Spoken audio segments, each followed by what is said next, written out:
Hey everyone! Hey everybody. Welcome back to another episode of What's Up Watchtower.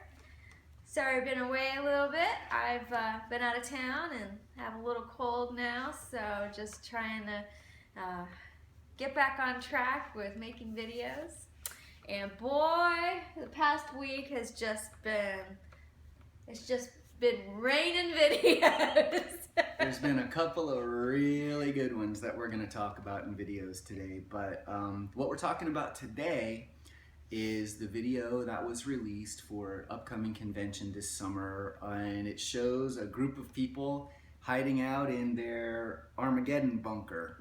So it was really interesting. Yeah, he sent it to me while I was up north visiting family, my witness family, and yeah, it just, well, I got very emotional because I started, having been spending time around my family and knowing that they're going to be seeing this video at the assembly this summer. And I mean, literally, I just kind of got tears in my eyes thinking, I can't believe the fear tactics and what they're using against these people now. So, yeah. And in all the years of our association with the witnesses and having family members that are witnesses and friends, I mean, I've never seen anything like this to the level that this is at. I've never seen anything like it at an assembly or anything. This is like a whole new level of scare the pants off of you. Right, and the difference about these videos versus, an article on the Watchtower that might have talked about, what we could expect during the Great Tribulation is, that it's a video and it's meant to pull at people's emotions. And it's, I don't know, you just have a different feeling and it sticks with you because it's visual. You're going to remember the images and everything. So and they use music and lighting and other ways to project a certain feeling, and it's a negative feeling for sure. It's a feeling of hopelessness. It's a very nihilistic approach to looking at the world, and they're an Armageddon Doomsday cult. I mean, it's really become clear in the last few years of being away from it that everything is doomsday, everything is Armageddon. People, you should be afraid of what's going to happen. And I remember feeling that way as a kid. They talked about that, but this is like on another level. Yeah, it's definitely on another level, and I really feel like from the things that we're hearing and seeing that they are really preparing for Armageddon. Like there's rumors that they're making bunkers up at the new facility in upstate New York, and so yeah, it's kind of interesting to see what's happening. It's almost like a survivalist type of mentality, and I know a lot of people think about that kind of stuff, but the fact that we've seen short video clips where witnesses have like bug out bags and like how they have to like flee immediately, and it seems like it's really kind of turned into survivalist mode. The end of the world is coming and we have to survive and be prepared to survive.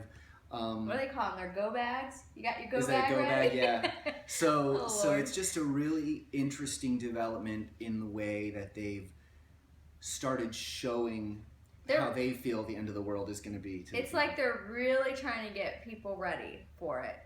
And too scared. They're trying to get people scared to death, right, so they don't leave the organization now. And with everything that's going on, I think people are probably thinking about leaving, and this scare tactic is just another way to try and keep a stranglehold on people, a fear hold on people, so they stay. And they have people inside, they have people that are in the organization really believing that they're growing by leaps and bounds.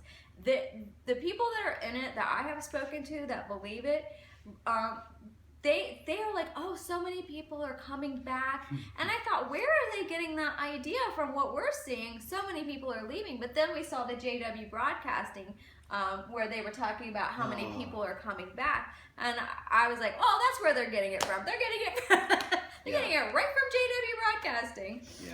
So anyways, we're going to show clips of the video that we're going to watch it, and then we're going to interject with our thoughts. So stay tuned. Enjoy. Shall we?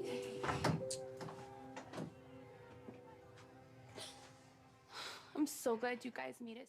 Notice the sister that came in, the big smile on her face. Everybody else is afraid, but notice the huge smile on her face. She just got her Prozac prescription filled and had a 2-month supply in the bunker ready to go. She might have taken one extra. Yeah, she's good to go for the next couple of months. Hopefully, Great Tribulation won't last that long. Jehovah would never make it last longer than people can take. Yeah, true. It's getting bad out there now. Chris, were you able to check on all of the other groups? Yes, Brother Brown, I took account of each group. Thank you. So, we just saw the scene where the brother is taking account of all the other groups and or I guess maybe Bible studies, family groups, wherever people are able to, kind of get together and survive. But notice, and this is something that I remember from a kid too, they were always afraid of lists or the names of the other brothers and sisters in your congregation. You wouldn't want to give up the names of the elders or, no information. Mm-hmm. And I just thought it was interesting that this brother has everything written on paper and he's handing notes to this guy. I just think it's interesting. Yeah.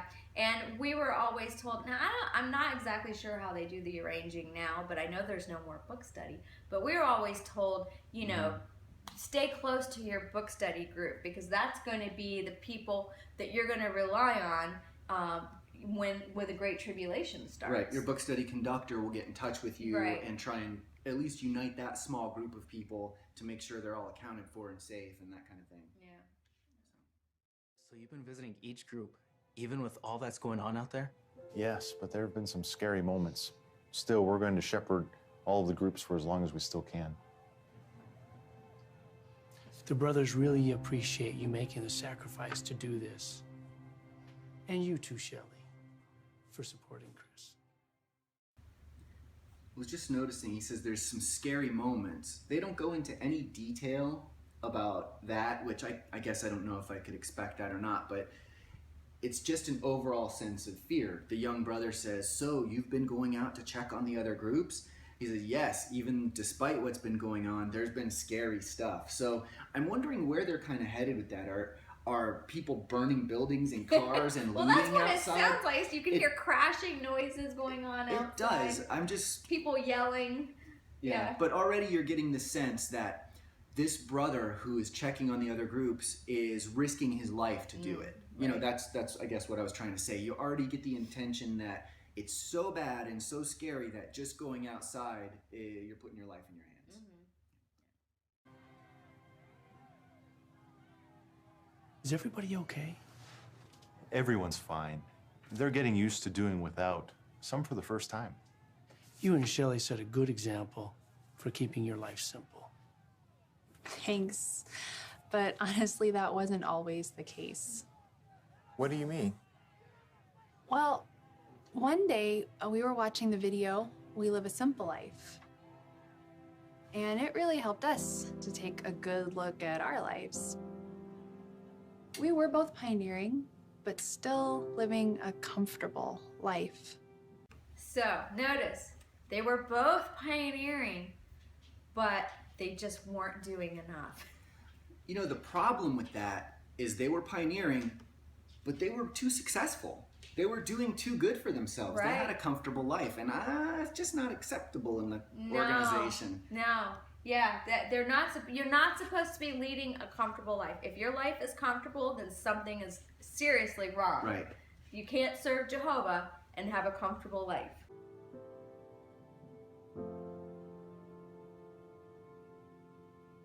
And we started wondering. Our love for Jehovah had moved us to pioneer, but could it move us to take the next step? After meditating and praying about it, the answer became obvious.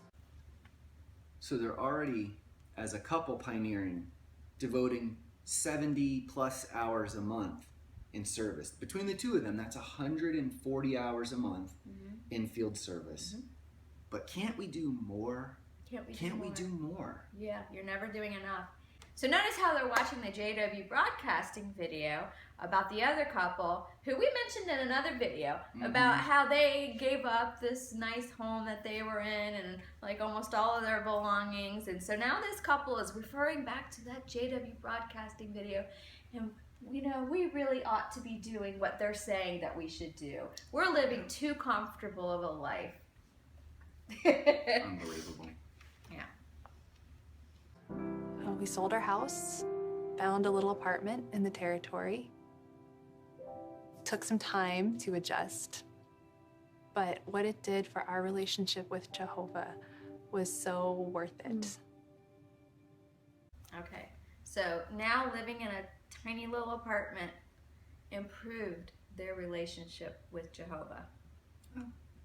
Tiny apartment's not bad, but I wonder what Jehovah must have loved it. It really helped them out. Yeah, he showed them how approving he was that they had downsized. That's what he wants. He wants us all to live in tiny homes. But now they're going to do even more, because now that they've gone to a smaller apartment and they're already regular pioneering, they're going to do the missionary school and, you know, go into special service, which is going to be more time per month. Yeah. Because the 140 hours you guys are given already just isn't enough. It makes the regular publishers who do 10 look like chumps. You guys are, you know. 10? 10? Are they doing 10? I don't think they're doing 10 anymore. I think that's the national average still, according to some of the videos I've seen, but... All right. 10. Okay. And remember, all of this is preparing them for the Great Tribulation. That's the whole point of this video. Yeah. Yeah, so you have to start giving up all your stuff now. You don't want to be attached. And actually, that's a good message, I would say. But not for that reason. But but not being attached to things. Hey, that's, you know, a life lesson that we all have to learn at some point. But, you know, the reason is not so that you can be more content in your life and not be attached to things, but it's so that you're prepared to give everything up during the Great Tribulation. And you made a point about this particular woman in this couple earlier, about how she's always got kind of a smile on her face. But maybe that's because these are the ones who are prepared. They've already given up stuff. Yeah. They've already gone into the full-time service as much as possible. Maybe she's got a smile on her face for that reason. I guess the Great Tribulation isn't going to be hard for her. No. Some people got it easy. Yeah, they're already ready for it. Already ready. Yeah. Okay. With nothing to tie us down, we were blessed to go to the School for Kingdom Evangelizers. And then that's when you all met us.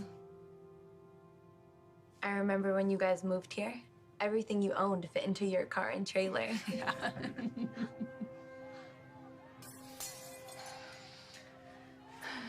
How much longer will this keep up? How much Uh-oh. Uh-oh. Glass just broke. It's getting really bad out there. They're coming for us.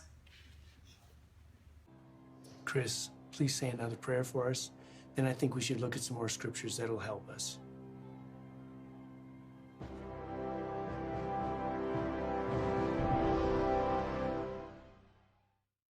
Notice the dramatic music at the end.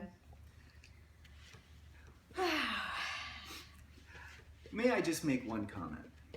Living in the South, as we do, one thing they're not showing in this video, and I know that in a lot of areas in the Southeast, Georgia, Alabama, North and South Carolina, these people are gonna have guns in their bunkers, I'm sure. There is a lot of people that have hunting rifles and stuff, and I guarantee you they got stuff in that bunker. You know, they're bringing their guns. Witness or not, I bet they do. Yeah. I've known plenty of witnesses who have owned guns, you know, Oh, yeah. and even though you're not supposed to, I know plenty of people who do. Yeah. You think Jehovah will resurrect anybody that they kill? They're protecting themselves against the bad people. I don't know, it depends on if they have that mark on their head or not. If they get shot and they got the mark, I think you're probably okay. Oh, all right. Yeah. So, Oh well, just another fear fest from the Jehovah's Witnesses. Yep. I just don't even really know what to say about it. It's absolutely insane. Showing this kind of stuff to children is despicable. Yeah. That children should be living in fear instead of feeling a safe home environment. I mean, that's crazy. It's crazy. Well, they're gonna do what you did. They're gonna put together Survival kits, man. Know how to survive in the woods like I did. You know, that way, just in case, you can get out and go. Yeah.